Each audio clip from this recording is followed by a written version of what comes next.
exam that comes, those days, you have, federal police, you have the universities, and Nigerian Defense Academy, they all come up with their forms. So you just pick all the forms.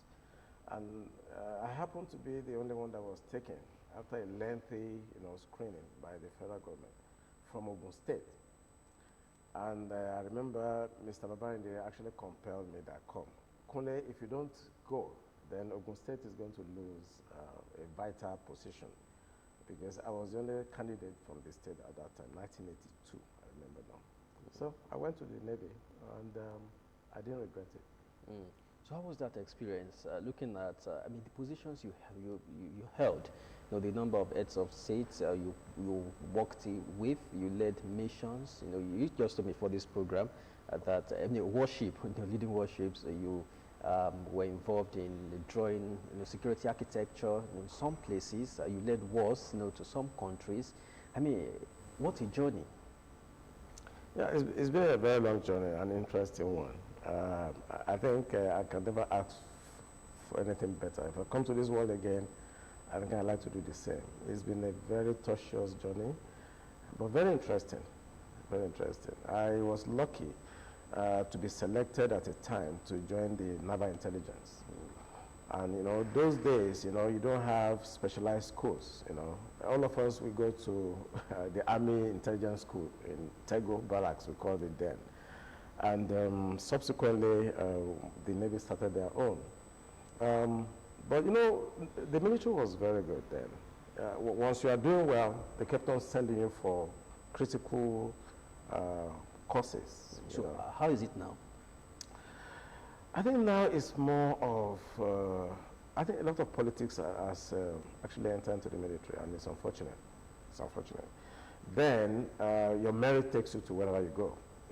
I've been to the best training institute in the world, just by sheer merit. They check your files and they send you. And if you have first class, or you come first or second, there are templates. You send you for another one. You go for your specialization courses. If you come first or second, automatically you are going for the principal warfare specialist courses. If you come first, we call it action, speed, and tactical training. If you come first, you are being sent to United States Naval War College. If you come first, you are being sent as defense advisor. So it's merit. Everything was merit-based, and I enjoyed the best of it. I've been trained all over the world. Brazil, Israel, France, United States, UK, even up to Norway. I've been trained everywhere. Middle East, Far East, I don't want to mention some countries here, but it's merit-based. It's merit-based, and I had the best of time. Yes, good old days, basically. Now let's talk about issues, security issues. Is definitely what we talk about. I could recall that during Jonathan government, it was all about Boko Haram and really Delta economy, a huge blow. Now it seems broader. Now we're talking about Boko Haram. Now we know that Boko Haram has not really been degraded as perhaps it was in 2015 during the early days of the Buhari government. Now of farmers, farmers clashes, banditry, ravaging up north. We now have series of abduction, and these kidnappers targeting schools. So the question has always been, how come? Why? How did we get here? Yeah, if I want to be very dispassionate, I think it has to do with the kind of democracy we practice. We are not just matured for democracy. The military government is an aberration. You don't plan coup and take over government by force, okay? So that's an aberration. But I think by the time the military handed over, I was part of it in 1999, when they eventually handed over to the military, to the civilian government. The military psyche was already inside them. The civilians now behave like military. So what they do now is the winner takes all. If you look at the elections in the South most times, people just arm some thugs, give them enough arms, intimidate your opponents, and you win an election. Now, when you win that election, what do you do with those men that you have armed? I'm talking about the Igbesu boys, the Okrigwe boys, the Joy youths, and so on. Eventually, you know, when you abandon them, but they are armed, so they try to find a way.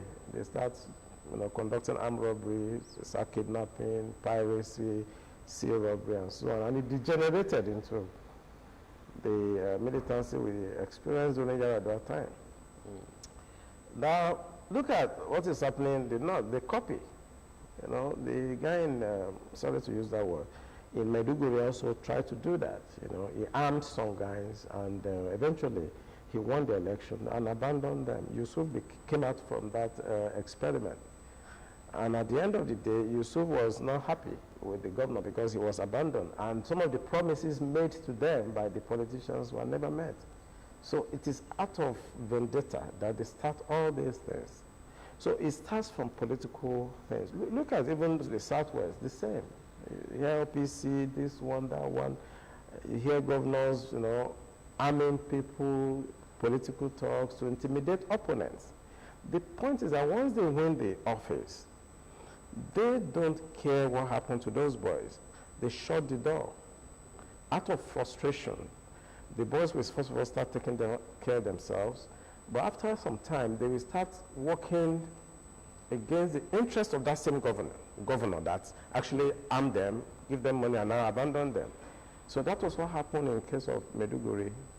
And they never learned. They killed Yusuf so that he would not talk.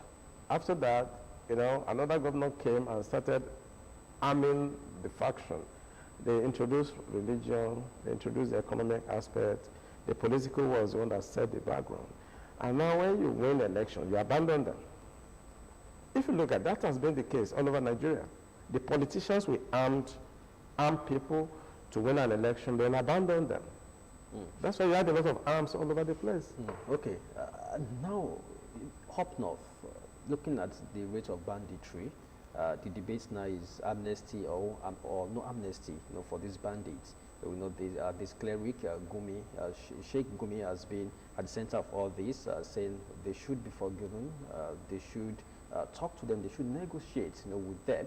And it seems many governors, you know, in the northeast ready to toe this line, maybe except the Kaduna State Governor, and that's El Rufai, who say no amnesty of any sort. Yes, I know the federal government also come out to say no, amnesty won't be given, but some will still argue that yes, we saw the Niger Delta militancy, amnesty went a long way, you know, to nip that in the bud, at least to a large extent. That why not amnesty for them? I mean, what's your take in this? Amnesty or no amnesty? The answer is simple: no amnesty. Why should you give amnesty to an armed robber? Somebody come to your house to rape your wife and took your properties and kill you with knife. You want to forgive him?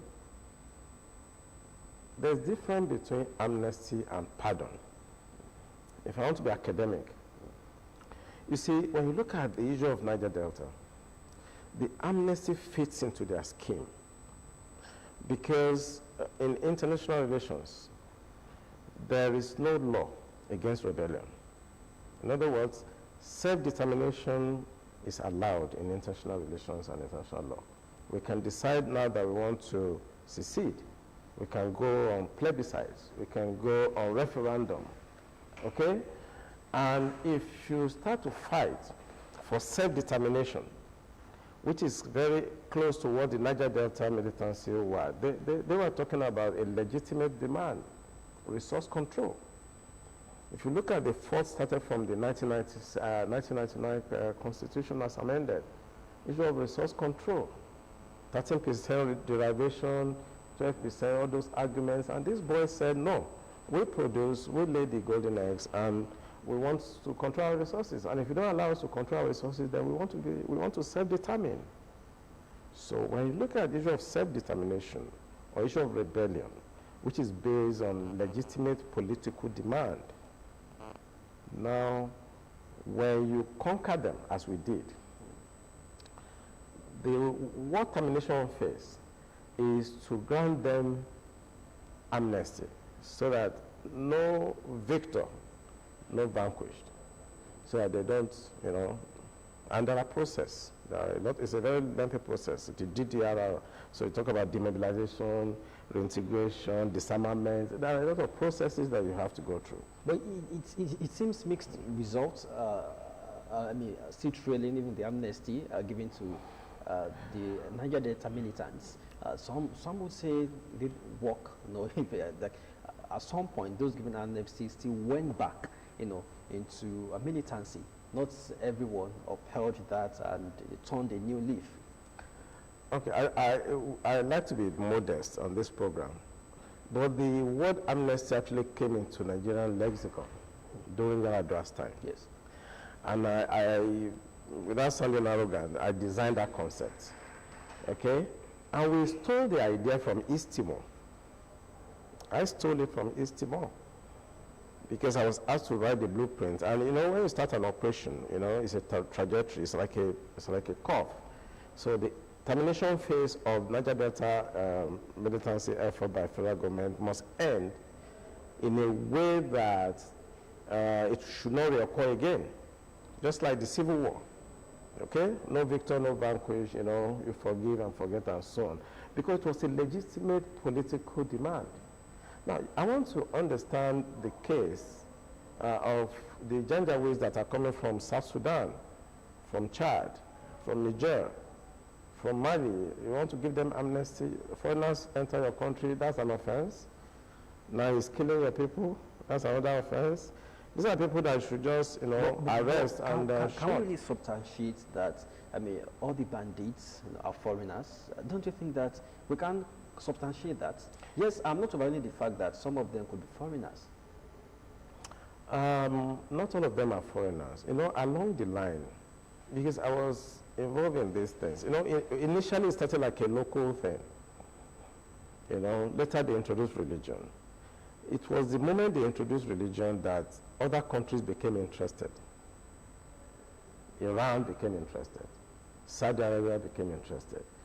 The ISIS of this world, operating in the Sahel region, became interested. It was the introduction of the religion angle that brought in this. And some of our politicians now cash in on it. Away from that, you said no to amnesty the other time. I could recall that there was a time, one of our colleagues had the opportunity to speak with Katsina State Governor, and he asked him, why are you negotiating with bandits? And the man said, we have given virtually everything. The military, the Nigerian police force needed. We give them money. We bought them equipment, weapons, but nothing changed. And he said, so he said he wasn't comfortable seeing his people slaughtered, seeing his people being kidnapped, getting killed. So what would he do than to negotiate with them? In that kind of situation, looking at this case study, did he have any choice?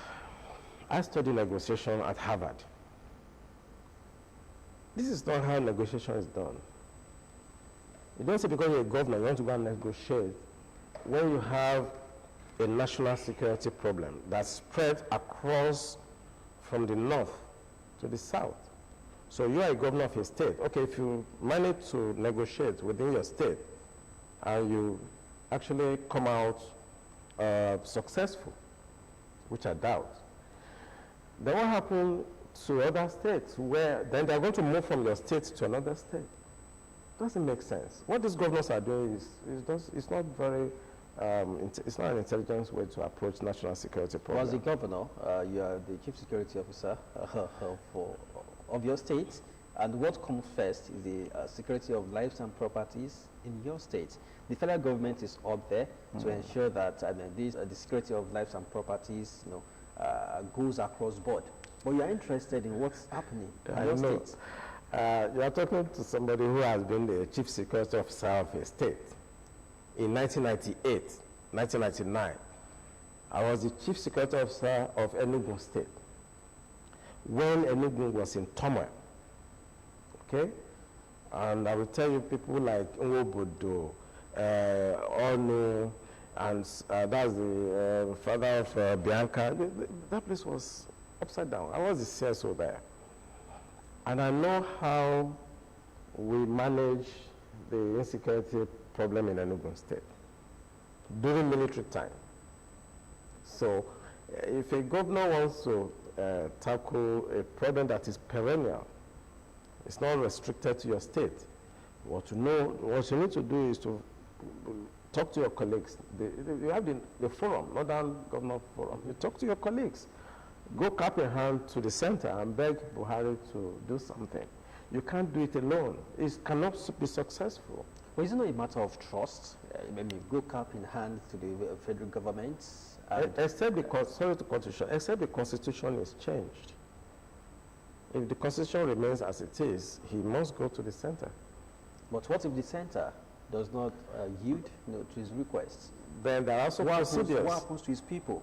No, there are procedures. If the center refuses to yield, this is a democracy, and there are process of changing government. So yeah, you can't say you take laws into your hands. These processes are procedural.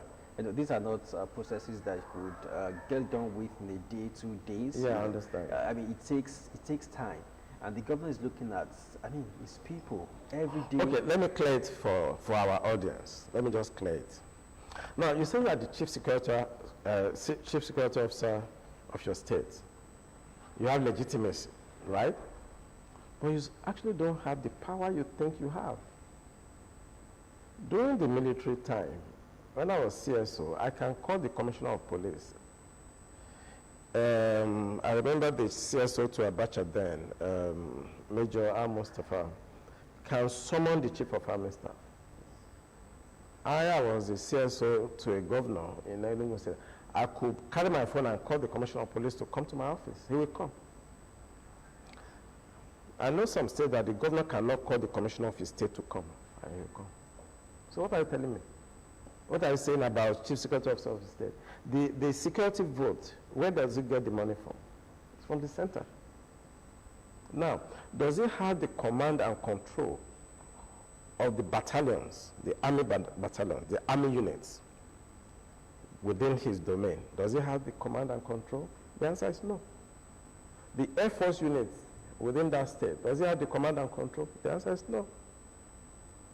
The naval unit that is in Lagos there, Western Naval Command, does the governor has command and control over them? Can he ask them to deploy a warship to Tongeji Island to defend an objective there? He cannot do that. The instruction must still come from the federal. So why are you saying that he is the chief security officer of his state? He's not chief security officer of any state. So are you suggesting that the security architecture at this level should be decentralized? Absolutely. We are copying the American system. Okay? I studied in the United States. I mentioned 3 schools. I went to United States Naval War College in Rhode Island. I went to National Defense University in Washington. I went to National Intelligence University in Washington. This is not how Americans operate the democracy. So if you want to copy democracy, let us copy it well. There are county police in the United States. Even though at times, political scientists argue that comparing Nigeria to the United States, it's not everything that is working in the United States would work in Nigeria, owing to our complexities, owing to our diversity. Yeah. So why do we want to practice what will not work here?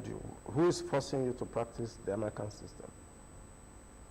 Is there any country that sends special forces here to force your political system that you must follow? This will take me to states of policing. That is quite entrenched in America. Yes. Currently, we don't have that. And it's like you are saying, why not let's have states police? This will augur well for security in the nation. But there are fears that even at that level, it could be hijacked. Yeah, you see, in democracy, people think we are military men, like I'm a military man. I study international relations a great deal. You see, we have 3 tiers of government. We just need to strengthen the institutions. What we are doing now, we are strengthening individuals. Somebody is a governor and is God. If you talk, they say, "Oh, you are talking against the governor." You have the institutions. There are 3. You have the executive arm of government. You have the judiciary, and you have the legislature. if the governor is overstepping his bounds, that's why you have the balance and checks. It can be checked. If there's an election and you want to use the state police to your advantage, of course, there are other parties within that state legislative arms, right? The judiciary is independent. I know the judiciary officers are paid from Abuja, so they're independent. I know even some of the media stations now are paid directly from Abuja, so they're independent. So if a governor wants to apply... Professor, you said independence. Independence. Some would argue that this is just on paper, because he who pays the piper dictates the tune. Yes, they should be independent. But behind the scene, does it really look... Because the executive arm of government seems to be the most powerful, no matter what. They control the resources. They distribute these resources to the legislature, to the judiciary arm of government. Absolutely. The context I'm discussing independence is relative. In other words, within the state. I'm not saying they're independent in real sense, but if you're a governor and the judicial officers don't actually, their salary and remuneration does not come from the governor. So they are independent in that context. What about in terms of appointments? The appointment of chief judge at the federal level, the attorney general, the minister of justice. I mean, these appointments, we know where these appointments come from. Yeah, I understand, but I'm looking in the context of state policing. I'm trying to say that it's desirable and that the governor cannot abuse those powers if you strengthen your institutions within the state. Because it's desirable, the way the country is going now. Okay, look at the issue of amnesty that you asked earlier. You say it's not working. To be modest, I designed that concept for the country. Immediately the politician, Yar'Adua died, it was designed during Yar'Adua time. He died and President Jonathan took over. What did he do? They politicized it. People started making money from amnesty. They corrected it badly. I've been lecturing in a university in Delta, in Niger Delta, for the past 4 years. And I handle amnesty students. They just bastardize it. They just bastardize it. Was there no element of politicization even under Yar'Adua? For me, I don't want to praise somebody, but I think that's the best president that Nigeria has ever had. I work with about 6 presidents now. And I'm not talking about President Obasanjo, who is from my state. I'm talking about Yar'Adua. He's the best president I have seen. The man is very dispassionate. He's very focused. He's hardworking. He's very ready to solve the problem. You will see from the way he handled the Niger Delta issue. He gave us everything. I mean, as I'm sitting down here, he gave me his presidential jet to fly to Angola, to fly to South Africa. He gives me Charlie. He gives me everything to work and make sure that problem is solved. And I don't see him as corrupt. I may be wrong, but I don't see him as corrupt. But immediately he left, the amnesty programs, let me tell you how it's designed. We follow the East Timor template. And what happens is that when you have messed up people the way we did, like the military did, what we need to do is to ensure that they reintegrate back into the system. So we design programs for them like artisanship. They have to learn how to weld, how to, underwater welding, something that has to do with petroleum products, So we're supposed to send them abroad, South Africa, United Kingdom, and so that they can go and learn these things, And some of them that can learn locally, they will learn locally. But now what they do is to just, put somebody to be in charge of amnesty, they pump billions of money there, and they just share the money. A lot of our students abroad, they are stranded. So the challenge in Nigeria is 3 things. 1, human development. 2, corruption. And 3, democracy. We're not practicing democracy in Nigeria. We just select people. If you're a member of my party and you can play ball, then we make you governor. If you're a member of my party and you're going to play ball, then we allow you to go for Senate. Is politics not politics? I actually... Even in America? I voted for the first time during... You see these things? Yeah, but what is happening in Nigeria is it's an aberration. It's not politics. I know in In America. United States, for instance, we know how the former president of the United States, Donald Trump, incited insurrection, and Republicans, many of Republicans still stood behind him. And next election, Trump could still vie for a public office, looking at the insurrection he caused. But his party members still stood behind him. Yeah, the kind of politics you play depends on your civil society, your population, how educated are they. If I'm going to, like I did a PhD work on global peace and human rights protection, and I traveled, for me to be able to do that work, you must have seen it in my CV, I traveled up to Norway, because I did it in France. And I was trying to make a comparative analysis of democracy, human development indices, and I want to make a comparison of corruption perception index and how it affects peace. And I went to Denmark, I went to Norway, I went to Sweden and some other countries. These are relatively peaceful countries, and Norway is one of the most peaceful countries. That's why, because you mentioned United States. If you look at the democracy index, United States is not even number 1, it's not number 2, it's not number 8. If you look at Human Development Index globally, Denmark is number 1, followed by Sweden, followed by Norway. But United States is not a good example of democracy. Their population cannot be compared to us, in terms of complexities, diversity. I mean, Norway, Sweden, all these European countries. Oh, is that why they are more amenable to democracy? Is that what you're saying? I'm thinking like that, because this. Okay, that takes me to another topic. You know, people don't understand that we have nation states, we have nations, we have countries, we have geographical expressions, but they think all of us are equal. We are not. So we cannot compare ourselves, for example, with Germany. That's the best example of a nation state. The same culture, the same language, the same, even cuisine, what they eat is the same dressing, the same food, they all drink beer. Look at Nigeria. If you drink beer in some places, they will behead you. But United States is also is heterogeneous. We have Chinese Americans, African Americans, Japanese Americans, Israeli Americans. Look at the American Constitution that governs them. Look at your Constitution. I'm not trying to say it's bad, but look at Nigerian Constitution. I have studied the Constitution of Nigeria. You can say it's skewed. With its federal character. What is federal character? Maybe it's my turn to ask you a question. What is federal? What is the meaning of federal character? It's an aberration. You see, in Dutch language, that's what we call Volga. If I spell it, it's Volgiest. It talks about the character of a people. What is federal character?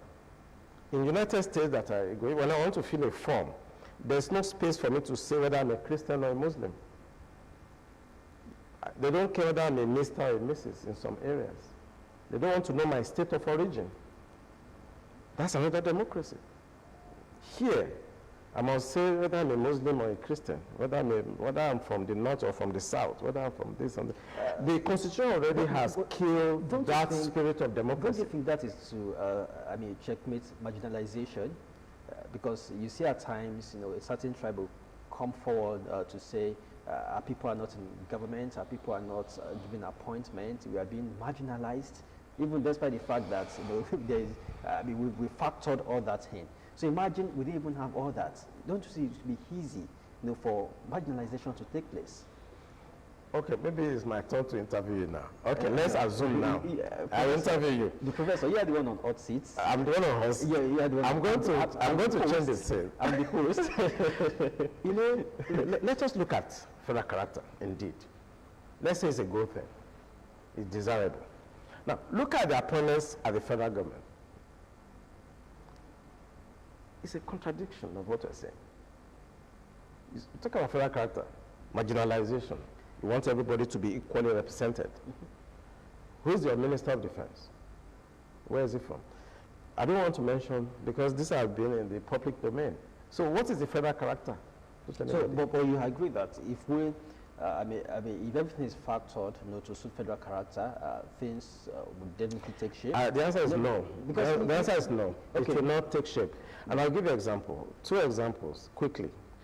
Look at, you want to go and play football at World Cup. Why don't you put all your guys there? But currently, Professor... No, you don't see I'm being sarcastic now. Why don't you put all your guys there? I'm being sarcastic. Why is it that you pick the best player to represent Nigeria to go to World Cup? During the Olympics, why is it that you pick the best hands to go for Olympics? Why don't you say it's federal character and put it? If you want to go to hospital, let's say National Hospital in Abuja, why don't you put only a particular people there? Or why not use federal character to determine who treats you for cancer or who treats you for, who's going to operate your wife? Why do you go to London to do that? So what is federal character? It should be removed, it should be expunged completely. It cannot help us. Put the best people to lead your country. Regardless of quadrants? Merit. It should be merit-based. Just like we have now.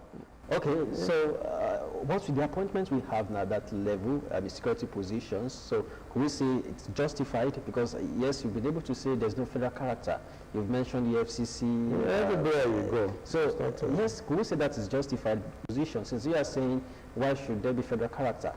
As long as they are the best hand. But I was in the system for 35 years. It's usually not the best hand that are put forward. Well, that's where the problem is. The federal government has changed, the service chiefs, and some people rejoiced. Yes, there were clamors that the immediate past service chiefs should be changed dead, and it seemed it was even long overdue. Now we have a new sets of service chiefs. Has anything changed? Yeah, let me first of all approach it from this way. I was in the system, and I know if you keep service chiefs for too long, you're going to actually disallow the generation. There's a way, it's a generation gap you are creating. Because if somebody is 26 regular course and is the chief of naval staff, and you keep him for 5 years, the regular courses are 6 months in interval. So when you keep him for 5 years, it means 10 courses are going to be retired. They will just be wasted. They will never be tested, That's how we in the military look at it. So somebody has been Rear Admiral or Major General, and because you have kept the Chief of Army Staff there, who is a 29th regular course, you kept him there for 5 years, then all the people that are aspiring for that position, that are being trained from all over the world to prepare them for that same position, you deprive them of it. That's the major issue. Now, your question is whether, now that you have changed them, whether anything will change. Nothing will change. They are combatant commanders. Service chiefs are combatant commanders. They don't make policies. The presidency make policies. So usually, the civil society, they look at it from the position that you should change them because they are not functioning. I look at it differently. The Commander-in-Chief of the Armed Forces is keeping them there because he believes they are doing exceptionally well. Now, he has removed them and suggested their name to the ambassadors. And the legislative arms that are clamoring that these people should be removed for non-performance simply just rubber stamp them as ambassadors. So this country is not doing well. We are just playing to the gallery. There's a lot of corruption. The corruption is so endemic. Why should you approve them to be your ambassador, to be diplomats, when you said they're not performing and that they should be removed? Well, maybe the president... Suddenly now they fit into that position of being ambassadors, okay? But they are not good enough to be service chiefs. But to answer your question whether anything will change, I don't think nothing much will change, because as long as the presidency sustain the policy of allowing foreigners to come into the country. What should change for things to change? What should change is the will of the political class. The political will now. Yeah, that's what should change. There's nothing much that we can change. It's not an operational issue. There's no military solution. There's no security solution. We've done that, but the problem is political will. If the politicians are willing and able to understand that they are there to serve the people, then things will change. These people are so arrogant that they think they are God for the people. Well, but they are not. They are servants for the people. They are there to serve the people. Immediate past, Chief of Army Staff, Brutai, said insurgency could last for 20 years in Nigeria. And when he made that statement, criticism trailed that, saying, then what did you do to stop that? 20 years insurgency lasting for that long. What's your take? I think, General Brutai is a professional. He's my superior. I will not come on air to chastise him, but my personal opinion is that this insurgency can end in less than 6 months. You see, everything is not kinetics. Everything is not, firepower. It's common sense, because this is an asymmetric warfare. If you keep on fighting it the way they are going about it, then General Brutai is correct. If they keep on fighting it the way they are doing it, then it's going to last forever. Not even. We have insurgency in other countries that have lasted forever. Look at IRA, the Irish issue. They are still there. The Sinn Féin and so on. It can last forever if you want.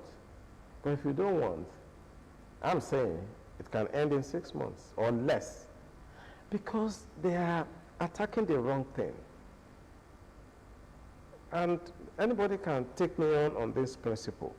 If you have a problem or a challenge in your country, you don't keep on doing the same thing for the past 5 years, 10 years. It's not working, and you keep on doing the same thing. Of course, General Brutai is right. What they need to do is to arrest all those people that are sponsoring Boko Haram. Just arrest all of them. But do they know them? They know them, so they should arrest them. The federal government knows them.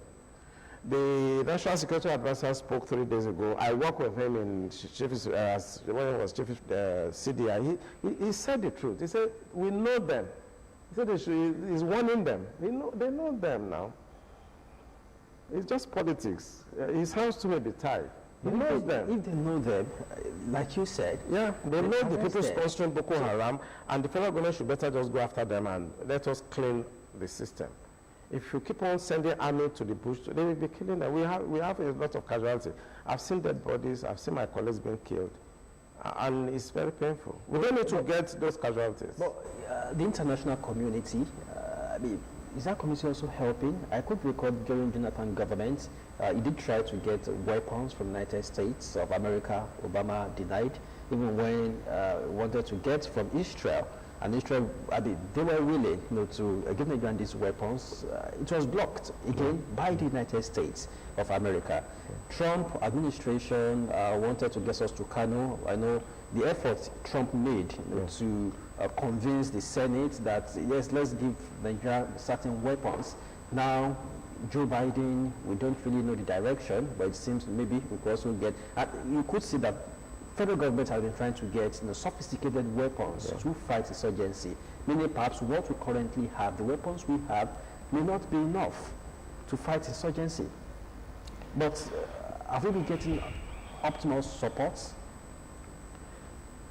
If I'm going to address this, it's going to take time. But let me just make it short. You see, I was defense advisor. It means my job is to procure weapons.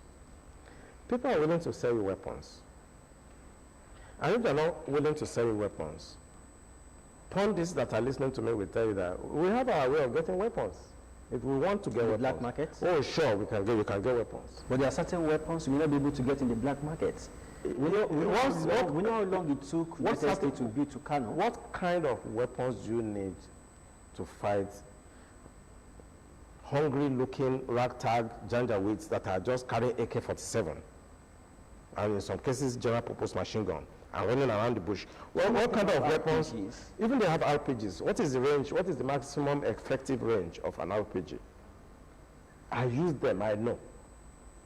So You see, we don't need Tucano to fight them. Let me just be realistic now. This is an asymmetric warfare. Even if you use Tucano and bomb the hell out of them, they will come up again. You bomb them, they will come up again. It's like Tom and Jerry. You don't fight asymmetry that way. And I told General Lawrence Shaken this. This is not how you fight asymmetric warfare. You just be sustaining casualties. Look at, when America went to Somalia, Black Hawk down. They were fighting asymmetry that way too. They learned the hard way. The ragtag Somali boys, they shot down the Black Hawk, the super something. How should this be fought? Negotiation? No. You determine the center of gravity of a problem. And I've told you in this program that the center of gravity of Boko Haram, Fulani, I don't call them Fulani herdsmen, the Janjaweed that people brought in to cause havoc. The center of gravity are those people sponsoring them. I say everything is not kinetics. Everything is not fighter jets, Tucano. They didn't give us Tucano. My dear, why should they give you the Tucano? You have your own weapons and armament industry in Kaduna since 1963. Since 1963. Why should America give you Tucano? They have their own national interest. There are mineral resources they want to take in Africa. If they give you Tucano and strengthen you, are you not going to eventually come against them? They have their national interests. You face your own national interests. Develop your own capacity here. We have scientists, we have Nigerians everywhere that can develop concepts. I was in Brazil. They are making their submarines. The last time I was in Brazil for a military exercise in 2014, they are building a nuclear submarine. We started 1963 together with Brazil. They are building fighter jets. They are building armor tanks. All their weapons, they are self-sufficient. So you keep on going cap in hand to beg people to sell you Tucano, and because they don't sell you Tucano now, you are making noise. They have national interests. America has no national interest in Mali. They have their national interest in Niger. There is uranium to be taken all over the place. So they give you Tucano, then you become very strong, and you start challenging them. They will not. Build your own, and we can. If you don't know what to do, go to China, tell them to give you a turnkey project. They will assemble it here. You will train your people. Within 5 years, you produce your own fighter jets. Professor, our time is fast spent. Yeah. But we must talk about piracy and maritime crime, because that's your field as, as Commodore, Commodore retired in 2017, that's your field. Yeah. So let's talk about that, and let's start with security of the Gulf of Guinea. We know how integral this is to the economic health of the West Africa. How can we nip this in the bud? Piracy, maritime crime, and this also affects our oil, because we know the tons, the barrels. It's estimated that many of the pirates in the Gulf of Guinea, come from militarized groups of Nigerians oil producing Niger Delta region.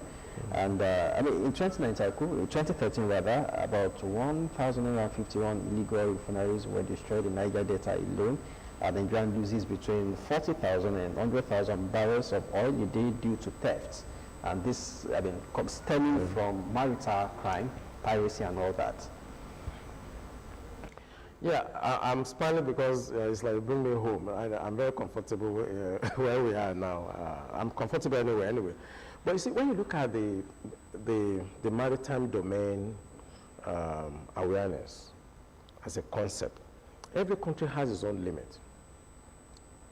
Most of us, we have the 200 nautical miles. You call it EEZ.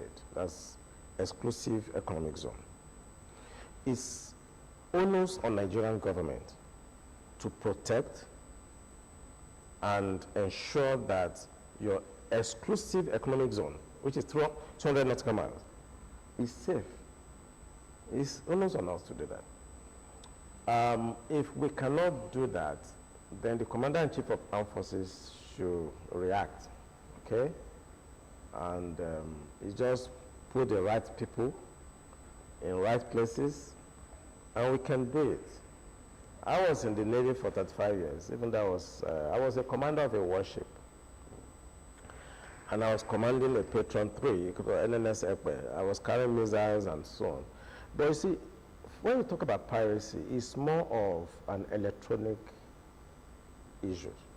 I can sit in this studio and see what is happening in my 200 nautical miles. My EEZ, I can control it, I can command it. And I can as well do what they are doing in the northeast, carrying armor tanks and go inside bush and looking for Boko Haram. You don't need to do that. I told you I went to Brazil for an operation, and they took me to the Maritime Control Center, and they could see what is happening in the Esquadros in Nigeria. From Brazil, from Rio de Janeiro, they could see everything that is happening in our waters here. So why can't we do that? But let me also say that Nigeria is doing that, actually. Nigeria is doing that. But there are different levels of it. We have the capacity to see what is going on in our waters. But there are limits, because if I can see what is going on in my waters, I should also have the capacity to counter it on time. So I think some of the challenges we have is that we have not been equipping our Navy, and I'm saying it with all sense of responsibility. We've not been equipping them enough. Navy is not like Army. It's scientific. It's extremely expensive. To buy a warship, it costs a lot of money. To train people, it costs a lot of money. To maintain it costs a lot of money. I was the training officer on NS Aradu in 1991, 1990. I was training cadets. I know how much diesel we use just to go for 1 hour patrol. If I tell you, you'll be shocked. So it's very expensive to maintain those platforms. So people should not go be in Senate Committee on Defense and be struggling to get money for the army. Where are you getting all the money from? Is it not from the EEZ? Is it not from the maritime sector you are getting all your money, the gas, the crude oil, the shrimps, the fish, and everything? There are more resources out there at sea than you have. And every money we are spending, after all, 90% comes from the maritime sector. So why not just spend 40% to protect that resources?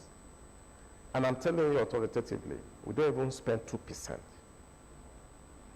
to, and quote me, 2%, to protect where we are getting 90% of our resources. We are getting 90% of all our resources from a sector. And we cannot take 2%, we can't take like 30%. So to protect that place. Is it a matter of political will also? Political will? If I say what is in my mind, you may not like. But I need your advice, basically, because as a global security experts, what would be your advice to the government at all levels, looking at the insecurity challenges, confronting the nation, presently. Recently, we heard about the food blockade, from north, blocking food supply to the south. Thank God that it's over now. So, summarily, what's your advice, especially the elders, farmers clashes in the southwest? How should that be addressed? My advice is that if you are in government and you are watching this program, understand that the reason why you are in government is for the safety of lives and welfare of the citizens. And they should develop that conscience, that will to pursue the lives and the welfare of their citizens. They don't think that's why they're there. I understand their feelings. When you're in power, you have so much money. When something happens, suddenly you become afraid of losing that power. Well, you just mentioned some of these constraints, the fact that they are not in control of the military. The Nigerian police force is always from the central, and that's why this clamor for state policing, which is yet to see the light of the day. The governors are the most powerful group in the entire polity of this country. The governors forum. But if they don't have the power, they should demand for it. There are processes. They have representatives. The governor has people from his state that are in the Senate. They are in the House of Assembly. You should call them. They should meet and devolve power from the center. Yeah, the president has the final say. Yes, lawmakers could pass, but if the president does not, we have the judiciary. We have the judiciary. If the president refused, then they should take it. They are to make laws. You have to understand their powers. They are to make laws. If the government, if they are complaining, they should make the laws. If the law is not being followed, the judiciary should interpret the law. There's balance of power. There's checks and balances. But the governors are the most powerful, and they should put their hands together and struggle for the state police and the autonomy of the local government. Well, that's my advice. Well, for state police, I know the struggle has been on, for some time. You would recall, Amotekun, the federal government say, it cannot be regional. It has to be community-based. Even at the struggle that came with that, and now calls here and there, even Senate, lawmakers, that are also saying state policing could just be the solution. Anyways, I will just hope in a matter of time, certain policies will be made to nip all these irregularities, security challenges in the board. So many thanks, Professor Kunle Olawunmi. Yes, we touched on majorly security, and we've had a whole lot from him. Again, Professor Kunle Olawunmi, a professor of intelligence and global security studies, retired as a Navy Commodore in 2017, one-time defense advisor now to France, currently department head of criminology and security studies at Christland University, Abeokuta. Well, I can go on and on, but earlier in the program, we did show you his full profile. So many thanks once again, Professor, for coming on this show. Maybe, we may still have to invite you in other programs, basically, to talk about security, because you're a global security expert. And, well, thank God you're in Ogun State anyways.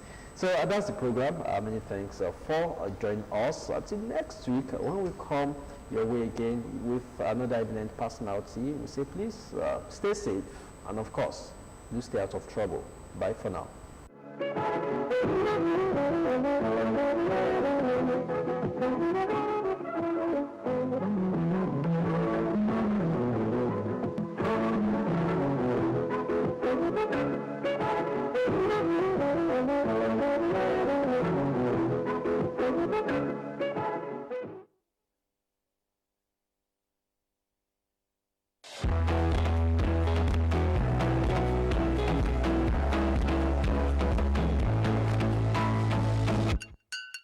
Miselu Misegbe